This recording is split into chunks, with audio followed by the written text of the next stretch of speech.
Digital financial tools and application. ये 8वां module है आपका ट्रिपल सी एग्जाम्स में पूछे जाने वाले सिलेबस के अकॉर्डिंग। तो आपको डिजिटल फाइनेंशियल एंड टूल्स के अंतर्गत ये प्रश्न जरूर पूछे जाते हैं जो कि आज के समय पे बैंकिंग से रिलेटेड हैं। डिजिटल फाइनेंशियल टूल्स हैं क्या और एप्लीकेशंस क्या हैं, कैसे इनको यूज करते हैं। So let's get started. Digital financial tools वे तकनीक या एप्लीकेशन होते हैं जिनकी मदद से हम बैंकिंग या पैसे से संबंधित ट्रांजैक्शंस जो कि इंटरनेट या मोबाइल के माध्यम से इंटरनेट के माध्यम से कर सकते हैं। पहले क्या होता था कि ट्रेडिशनल बैंकिंग में बैंक जाने की जरूरत होती थी, लेकिन अब हम मोबाइल या कंप्यूटर से ही पैसे भेज सकते हैं, बिल जमा कर सकते हैं, बैलेंस को चेक कर सकते हैं, साथ ही ऑनलाइन भुगतान या पेमेंट कर सकते हैं। इन्हें ही डिजिटल फाइनेंशियल सर्विसेज कहा जाता है। कुछ ऐप्स हैं जो कि डिजिटल फाइनेंशियल सर्विसेज के अंतर्गत यूज किए जाते हैं, जैसे यूपीआई के अंतर्गत भीम ऐप का यूज किया जाता है। बाकी अन्य ई वॉलेट ऐप्स का यूज करते हैं जैसे कि गूगल पे यानी जी पे, फोन पे, सैमसंग पे एंड एटसेट्रा। तो इस तरह के इलेक्ट्रॉनिक वॉलेट्स का जिनका यूज करके आप अपने दैनिक खर्चे जैसे कि ट्रांजैक्शन करते हैं, ऑनलाइन फंड ट्रांसफर करते हैं, उनका उपयोग किया जाता है। एईपीएस आधार इनेबल्ड पेमेंट सिस्टम के माध्यम से आप बायोमेट्रिक करके यानी कि अपने अंगूठे या आइरिस पहचान करा करके मनी को ट्रांसफर कर सकते हैं या पैसे को विड्रॉल कर सकते हैं। एनपीएस में किसका उपयोग किया जाता है? एटीएम कार्ड, आधार नंबर, पैन कार्ड या डेबिट कार्ड। एईपीएस आधार इनेबल्ड पेमेंट सिस्टम में आधार नंबर का उपयोग किया जाता है। आधार नंबर 12 अंकों का होता है जो कि एक विशिष्ट पहचान संख्या होता है। एक आधार नंबर से आपकी विशिष्ट पहचान होती है और ये बायोमेट्रिक फिंगर डिटेक्शन का उपयोग करता है। बीएफडी इसका पूरा नाम होता है biometric finger detection. Biometric finger detection. Bharat का केंद्रीय बैंक कौन है? भारत का केंद्रीय बैंक यानी रिजर्व बैंक ऑफ इंडिया की बात यहां हो रही है। Reserve bank of India. यहां एक प्रश्न आता है, रिजर्व बैंक ऑफ इंडिया की स्थापना कब हुई थी? तो याद रखिए, रिजर्व बैंक की ऑफ इंडिया की स्थापना 1 अप्रैल 1935 को हुई। नाबार्ड क्या है? नेशनल एग्रीकल्चरल बैंक है नाबार्ड। तो ये अलग रहेगा। SBI state bank of India है जो कि जिसकी सबसे ज्यादा शाखाएं हैं। आरबीआई की स्थापना कब हुई? तो इसका उत्तर ए हो जाएगा 1935 में। कब हुई? 1935। यूपीआई किसके द्वारा विकसित किया गया? भाई यूपीआई किसके द्वारा विकसित किया गया है? एनपीसीआई के द्वारा। किसके द्वारा विकसित किया गया है? NPCI, national payment corporation of India. National payment corporation of India. ये आपको पहले भी बता दिया है, आपको इसे याद रख लेना। भीम ऐप किस पर आधारित है? तो भीम ऐप आपका यूपीआई पर आधारित होता है। किस पर आधारित होता है? यूपीआई। यूपीआई क्या होता है दोस्तों? Unified payment interface. Unified payment interface यानी ऐसा इंटरफेस जिसके द्वारा कई बैंकों को एक साथ मर्ज करके तैयार किया जाता है और आप बैंक से ट्रांजैक्शन कर सकते हैं। एनपीसीआई का पूरा नाम आपको याद रखना है, national payment corporation of India. National payments corporation of India.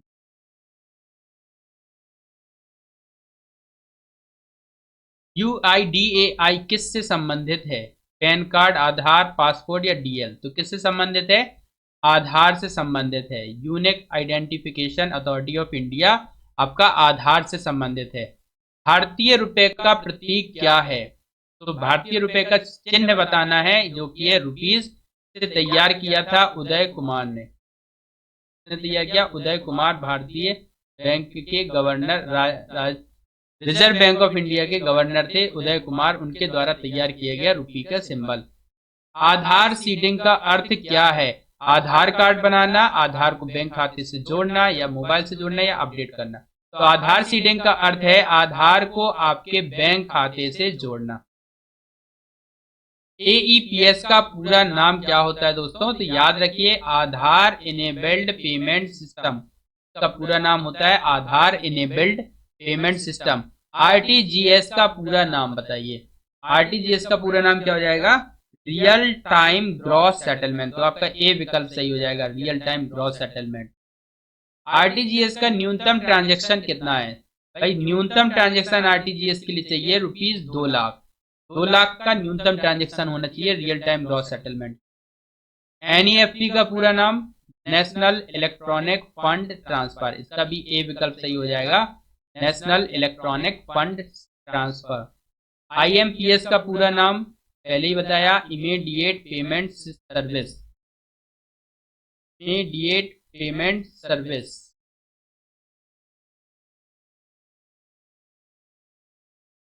निम्न में से कौन सा डिजिटल पेमेंट सिस्टम है? तो UPI, AEPS, IMPS ये तीनों ही आपके डिजिटल हैं, तो यहाँ पे सभी विकल्प सही हो जाएगा। भीम ऐप कब लॉन्च हुआ? भीम ऐप लॉन्च हुआ डिजिटल इंडिया कार्यक्रम के बाद 2016 में। भीम का पूरा नाम भारत इंटरफेस फॉर मनी। क्या होता है? Bharat interface for money. RuPay किस देश का नेटवर्क कार्ड है? रुपे जो है वो भारत देश का नेटवर्क कार्ड है। कहाँ का? भारत का। वीजा क्या है? वीजा आपने कार्ड देखा होगा कई तरह से, बैंक के डेबिट कार्ड, क्रेडिट कार्ड, तो इसमें क्या होता है? वीजा लिखा होगा ना। तो वीजा कार्ड कहाँ का है? तो ये भी एक तरह का कार्ड नेटवर्क है। क्या है दोस्तों? कार्ड नेटवर्क है। मैस्ट्रो किस प्रकार का कार्ड है? एक debit card, credit card, ATM और मोबाइल ऐप। तो मैस्ट्रो जो है वो एक डेबिट कार्ड नेटवर्क है, और डेबिट क्रेडिट कार्ड के लिए ये एक तरह का नेटवर्क उपलब्ध कराता है मैस्ट्रो। रुपे, वीजा, ये तीनों ही। USSD बैंकिंग किससे की जाती है? तो ये क्या है कि एक तरह का मोबाइल डायल कोड है, के अंतर्गत आप *99# डायल करते हैं, तो ये एक तरह का mobile dial code banking system है। भारत में USSD बैंकिंग का कोड क्या है? तो आपको याद रखना है *99#। ये आपका USSD बैंकिंग कोड है। ये बहुत प्रश्न पूछा जाता है CCC एग्जाम में। ये भी प्रश्न यहाँ ज्यादातर पूछा जाता है। OTP का पूरा नाम बताइए। तो क्या होता है? One time password. पिन का पूरा नाम, पिन का पूरा नाम क्या होता है? Personal identification number. NFC ये आपके लिए नया है भाई। जैसे आप किसी शॉपिंग मॉल वगैरह में जाते होंगे, वहाँ पे एक POS मशीन रहती है। क्या रहती है? POS, point of sale. Point of sale, ये पॉइंट ऑफ सेल मशीन से जब खरीदारी करते हैं तो पेमेंट करने के लिए आप कुछ कार्ड्स में इस तरह का चिन्ह बना रहता है। ये जो चिन्ह बना रहता है वाईफाई का, इससे आप इसको टच करके, अपने कार्ड को टच करके अपना भुगतान कर सकते हैं। तो टच एंड पे मेथड पे काम करता है ये। NFC होता है नियर फील्ड कम्युनिकेशन। क्या होता है? Near field communication. NFC का उपयोग किस में होता है? तो NFC का उपयोग होता है टच एंड पे में। टच एंड पे। UPI से भुगतान कैसे किया जा सकता है? तो UPI से भुगतान अगर आपको करना है तो QR कोड के जरिए कर सकते हैं, UPI ID के जरिए कर सकते हैं, मोबाइल नंबर से कर सकते हैं, यानी सभी इसमें सही विकल्प होगा।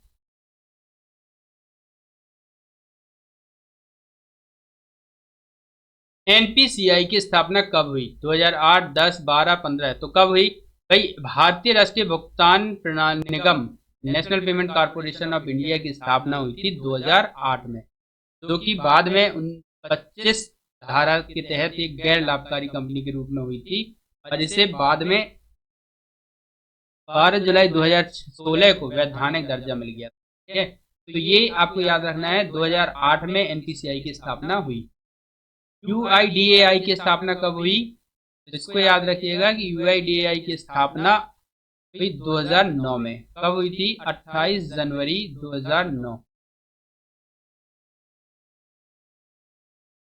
और इसके द्वारा पहला आधार अगर पूछा जाए, पहला आधार कब जारी किया गया? तो इसको जारी किया गया सितंबर 2010 में। सितंबर 2010 में जारी किया गया। डिजिटल भुगतान का मुख्य लाभ क्या है? तेज, सुरक्षित, समय की बचत, या सभी। इसका सभी विकल्प सही हो जाएगा, क्योंकि तेज भी होता है, fast, secure and time saving होता है। ट्रू एंड फॉल्स टाइप के क्वेश्चन आते हैं जिसमें आपको ट्रू या फॉल्स में किसी एक को टिक करना होता है। ठीक है, तो यहाँ पे दोनों तरह के प्रश्न आएंगे। यूपीआई सेवा 24/7 उपलब्ध होती है, तो क्या है ये ट्रू या फॉल्स? भाई यूपीआई जो सेवा है, आप बैंक यूपीआई का उपयोग करके कभी भी किसी समय पैसे का भुगतान कर सकते हैं, पैसे ट्रांसफर कर सकते हैं, तो ये ट्रू हो जाएगा। क्या रहेगा? ट्रू। एटीएम का अर्थ ऑटोमेटेड टेलर मशीन होता है, तो ये भी ट्रू है। एटीएम का पूरा नाम जो होता है वो होता है automated teller machine. Teller bank का कर्मचारी होता है जो भुगतान करता है। एनईएफटी बैच प्रणाली में काम करता है। एनईएफटी क्या करता है कि एक साथ कई लोगों के ट्रांजेक्शन को बैच टाइप में बनाता है और फिर बैच प्रणाली से भुगतान करता है, तो ये भी कैसा रहेगा? ट्रू। आईएमपीएस तुरंत ट्रांसफर करता है, इसका नाम ही इमीडिएट पेमेंट सर्विसेज, तो ये बिल्कुल तुरंत क्विक होता है, तो ये भी ट्रू स्टेटमेंट है। आरटीजीएस बड़ी राशि के लिए उपयोग नहीं होता है, तो यहाँ पे ये फॉल्स हो जाएगा। और आरटीजीएस बड़ी राशि के लिए उपयोग होता है, तो ये कैसा रहेगा? ट्रू। भाई हाँ या नहीं पे भी ध्यान देना है। रुपे कार्ड भारत का है, तो रुपे कार्ड कहाँ का है? भारत का, तो ये भी ट्रू स्टेटमेंट है। एंड एनपीसीआई डिजिटल भुगतान को संचालित करता है, ये भी ट्रू है। यूआईडीएआई आधार जारी करता है, इसको भी आपको ट्रू लगाना है। ठीक, यहाँ पे ट्रू स्टेटमेंट दिए। फॉल्स के लिए आप इस तरह पूछ सकते हैं, एईपीएस में फिंगरप्रिंट उपयोग नहीं होता, तो ये फॉल्स हो जाएगा। अगर इसमें लिखा होता है तो ये ट्रू रहेगा। यूपीआई से क्यूआर भुगतान किया जा सकता है, ट्रू। भीम ऐप यूपीआई आधारित होता है। आरबीआई मुद्रा जारी करता है, आरबीआई जारी करता है, जो भी मुद्रा होती है वो कौन जारी करता है? आरबीआई। कैश ट्रांजैक्शन नगद लेन देन होता है, एटीएम से नगद निकाला जा सकता है, ये भी ट्रू है। डेबिट कार्ड से भुगतान किया जा सकता है। कॉन्टैक्ट लेस पेमेंट एनएफसी से होता है, जिसका होता है near find communication, near find communication. OTP सुरक्षा के लिए उपयोग होता है। पिन गोपनीय होता है। आधार सीडिंग डीबीटी के लिए जरूरी है। और मोबाइल बैंकिंग डिजिटल बैंकिंग का हिस्सा है। आई होप कि वीडियो पसंद आएगा, वीडियो को लाइक कर चैनल को सब्सक्राइब जरूर।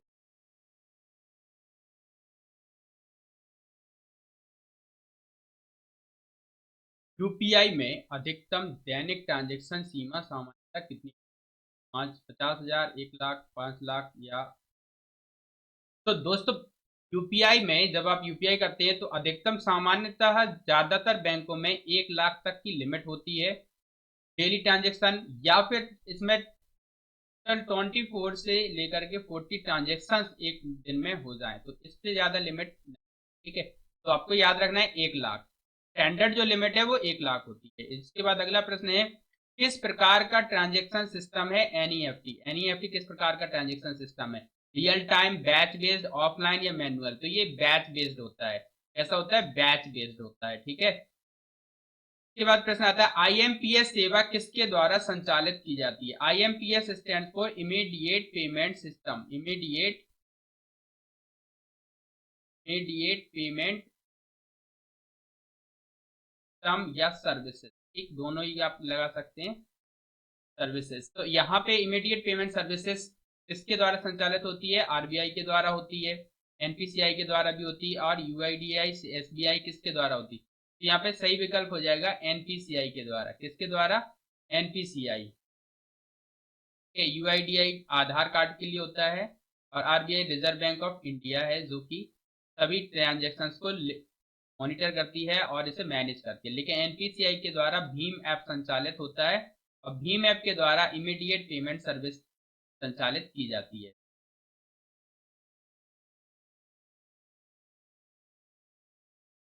निम्न में से कौन कॉन्टैक्टलेस पेमेंट तकनीक है? OTP, NFC, pin, ATM? तो कौन सी है? NFC, near find communication, near find communication एक कॉन्टैक्टलेस तकनीक है जो कि टच एंड पे पर काम करती है। किस पर? टच एंड पे, टच एंड पे सिस्टम पर काम करती है। डेबिट कार्ड का उपयोग किसके लिए किया जाता है? भाई डेबिट कार्ड पैसे निकालने, ऑनलाइन भुगतान, खरीदारी, तो सभी के लिए होता है डेबिट कार्ड का उपयोग। आप जो डेबिट कार्ड, क्रेडिट कार्ड इस्तेमाल करते हैं उसका उपयोग तीनों कामों के लिए कर सकते हैं।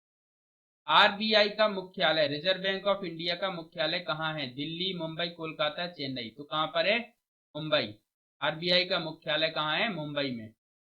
एनपीसीआई का मुख्य कार्य क्या है?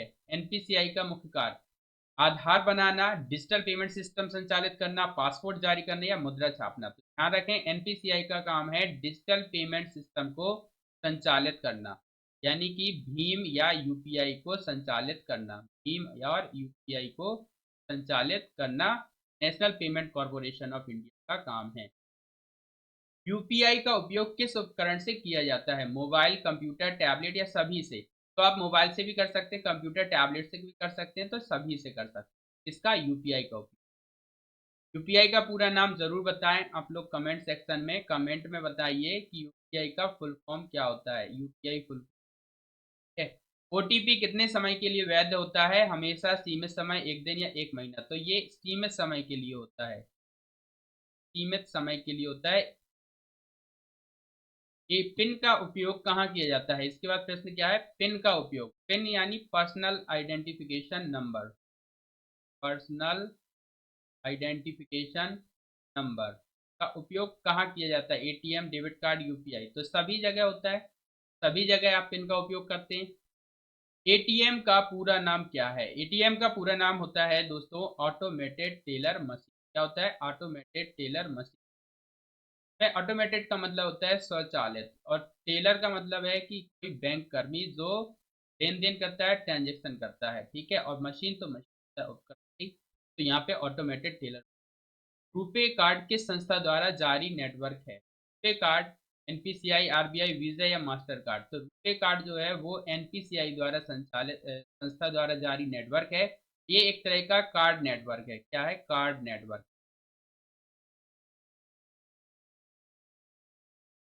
ये सभी कार्ड नेटवर्क हैं, वीजा और मास्टर कार्ड। आईएमपीएस सेवा कब उपलब्ध होती है? केवल दिन में, बैंक समय 24/7 या सप्ताह में 5 दिन? तो जो आईएमपीएस इमीडिएट पेमेंट सर्विसेज है वो 24/7 अप्लाई होती है, जिससे कि आप भीम या यूपीआई या फिर ऑनलाइन पेमेंट कर सकते हैं शीघ्रता से, ठीक है। तीनों ही तरह से पेमेंट कर सकते हैं। आरटीजीएस का उपयोग किस प्रकार के ट्रांजैक्शन के लिए किया जाता है? तो छोटे भुगतान, बड़े भुगतान, नगद या कार्ड भुगतान? ध्यान रखें, ये बड़े भुगतान के लिए, यानी कि 2 लाख से ऊपर की लिमिट के लिए, इस 2 लाख से अधिक की धनराशि प्रेषित करने के लिए आरटीजीएस का उपयोग करते हैं। आरटीजीएस का पूरा नाम ध्यान रखिए, रियल टाइम ग्रॉस सेटलमेंट। क्या होता है? Real time gross settlement. NEFT का उपयोग किसके लिए किया जाता है? NEFT stand for national electronic fund transfer, जो कि बैंक से बैंक फंड ट्रांसफर, नकद भुगतान, चेक भुगतान या कार्ड भुगतान। तो इन तीनों के लिए नहीं करते हैं, बैंक से बैंक फंड ट्रांसफर के लिए किया जाता है एनईएफटी का उपयोग। ध्यान रखिए, एनईएफटी का उपयोग होता है बैंक से बैंक फंड ट्रांसफर के लिए। अगला प्रश्न है, एईपीएस में किसका उपयोग पहचान के लिए होता है? पासवर्ड, फिंगरप्रिंट, पेन या कार्ड?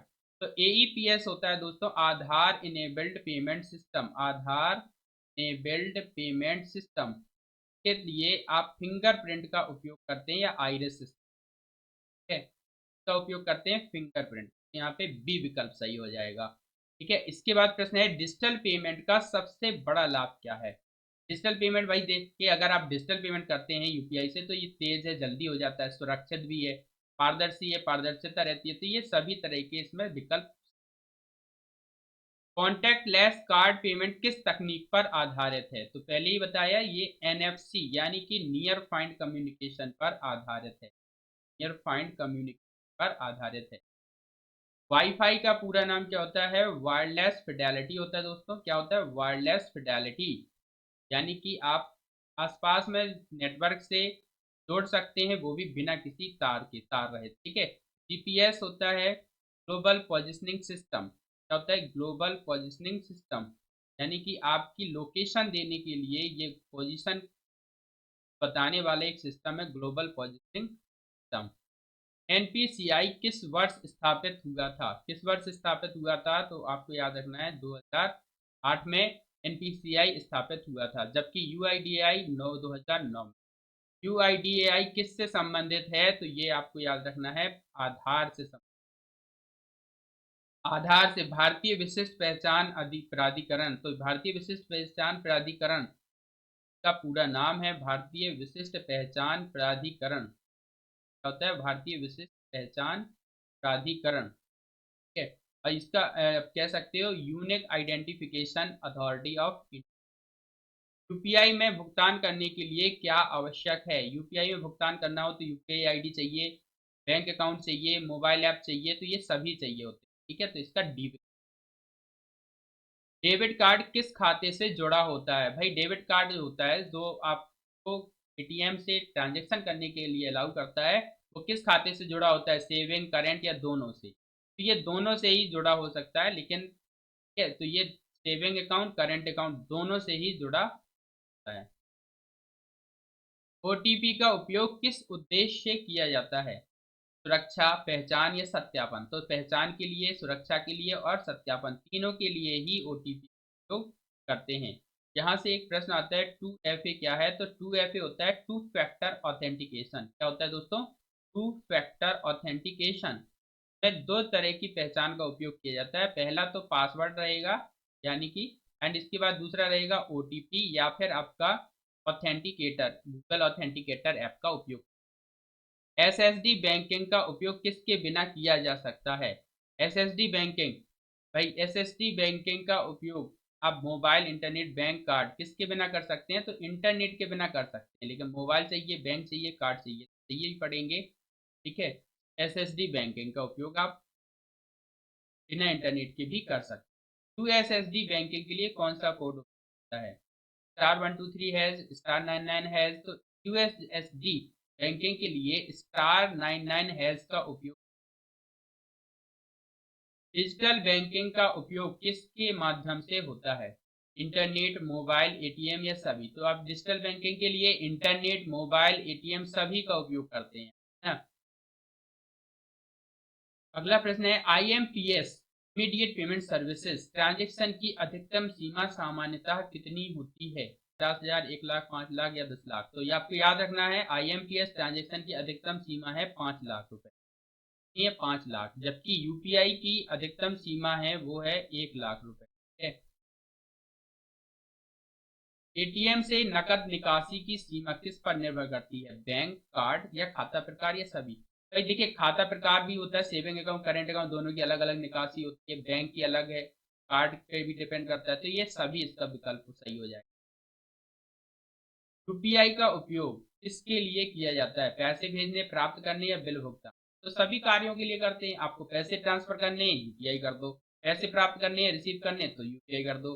बिल का भुगतान करना है तो भी यूपीआई कर दो, है कि नहीं? तो यहाँ पे डी इसका सही विकल्प होगा। जैसे भीम ऐप का उपयोग करते हैं आप, या गूगल पे करते हैं, या फिर आप फोन पे करते हैं, तो ये सब क्या है? आपकी यूपीआई है, यूपीआई से संचालित होती है। एनपीसीआई द्वारा विकसित भुगतान प्रणाली कौन सी है? एनपीसीआई यूपीआई विकसित किया, आईएमपीएस को भी, रुपए को भी, तो ये सभी इसके हैं। डिजिटल वॉलेट का उपयोग किसके लिए किया जाता है? भाई डिजिटल वॉलेट जैसे यूपीआई, मोबीक्विक, फोन पे, गूगल पे, इनका उपयोग किस लिए करते हैं? भुगतान, बिल भुगतान, ऑनलाइन खरीदारी, तो सभी के लिए करते हो। सभी के लिए भुगतान भी कर सकते हैं, बिल भुगतान भी कर सकते हैं और ऑनलाइन खरीदारी भी कर सकते हैं। एटीएम कार्ड किस प्रकार का कार्ड होता है? एटीएम कार्ड जो होता है वो एक तरह का डेबिट कार्ड होता है। क्या होता है? Debit card.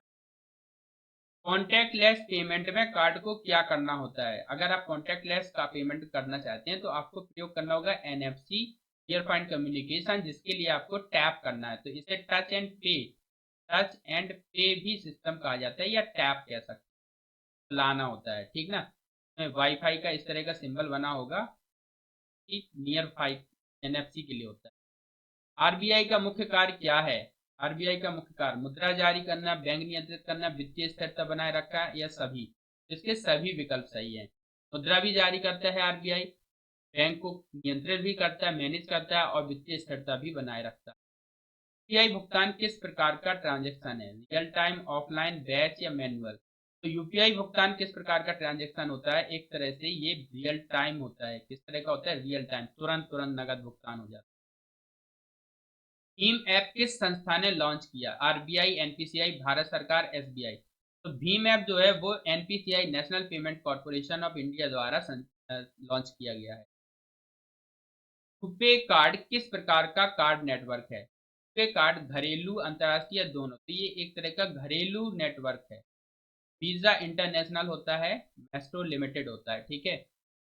डिजिटल पेमेंट को सुरक्षित रखने के लिए क्या उपयोग किया जाता है? ओटीपी, पिन या पासवर्ड? तो डिजिटल पेमेंट को सुरक्षित रखना है तो तीनों ही चीजों का उपयोग किया जाता है। एनईएफटी सेवा कब उपलब्ध होती है? भाई एनईएफटी सेवा बैच प्रोसेसिंग होती है और ये केवल बैंक समय में उपलब्ध होगी, 24/7, सप्ताह में 5 दिन या केवल दिन में। तो ये 24/7 उपलब्ध होती है, ठीक है, एनईएफटी सेवा। और इसके चार्जेस लगते हैं 7 बजे के बाद अगर आप एनईएफटी करते हैं उस पर अधिक चार्ज लगते हैं। आरटीजीएस किस प्रकार का ट्रांजैक्शन है? बैच, रियल टाइम, ऑफलाइन या मैनुअल? तो इसका पूरा नाम ही होता है रियल टाइम ग्रॉस सेटलमेंट। इसका मतलब है कि रियल टाइम तरह का ट्रांजेक्शन, नाम से ही समझ में आ जाएगा उत्तर आपको, है कि नहीं। तो यूपीआई भुगतान के लिए क्या आवश्यक है? बैंक खाता, मोबाइल नंबर, यूपीआई ऐप या सभी? तो तीनों ही चीजें चाहिए भाई, बैंक खाता भी होना चाहिए, मोबाइल नंबर और यूपीआई ऐप भी। तो ये इसका डी विकल्प यानी सभी। एईपीएस का उपयोग किस क्षेत्र में अधिक होता है? आधार इनेबल्ड पेमेंट सिस्टम का उपयोग ग्रामीण क्षेत्रों में अधिक किया जाता है, जहां पे कोई व्यक्ति यूपीआई भी यूज ना करता हो, उसके पास स्मार्टफोन ना हो, तो वो थंब यानी अंगूठे या आइरिस स्कैन के माध्यम से नियर में जो बैंक सर्विसेज प्रोवाइडर होते हैं, बीएसपी बैंक सर्विस प्रोवाइडर्स, तो वो ये आपको ग्रामीण क्षेत्र में ज्यादा देखने को मिलते हैं। एनपीसीआई द्वारा संचालित सेवा कौन सी है? सीआई, आईएमपीएस, रुपए? तो ये सभी इसका सही विकल्प है। डेबिट कार्ड से क्या किया जा सकता है? एटीएम से पैसे निकाल सकते हैं, ऑनलाइन भुगतान कर सकते हैं, खरीदारी कर सकते हैं। डेबिट। डिजिटल बैंकिंग का उद्देश्य क्या है? आसान बैंकिंग, तेज सेवा, सुरक्षित? तीनों ही सही है, ठीक ना। सो इसका भी डी विकल्प। यूपीआई का उपयोग किस देश में शुरू हुआ? ये तो आप आसानी से बता पाएंगे, कहाँ शुरू हुआ? भारत में। कॉन्टैक्टलेस पेमेंट में पिन कब आवश्यक होता है? कॉन्टैक्टलेस पेमेंट में पिन आवश्यक होता है जब आप बड़ी राशि का भुगतान करते हैं, बड़ी राशि का। डिजिटल पेमेंट को कौन नियंत्रित करता है? भाई डिजिटल पेमेंट को नियंत्रित करने वाली संस्था है वो आरबीआई, एनपीसीआई या दोनों? तो दोनों ही इसको नियंत्रित करते हैं, आरबीआई और एनपीसीआई। एक आपका इंटरनेट बैंकिंग से करता है और एक आपका यूपीआई के माध्यम से। ओटीपी कितनी बार उपयोग किया जा सकता है?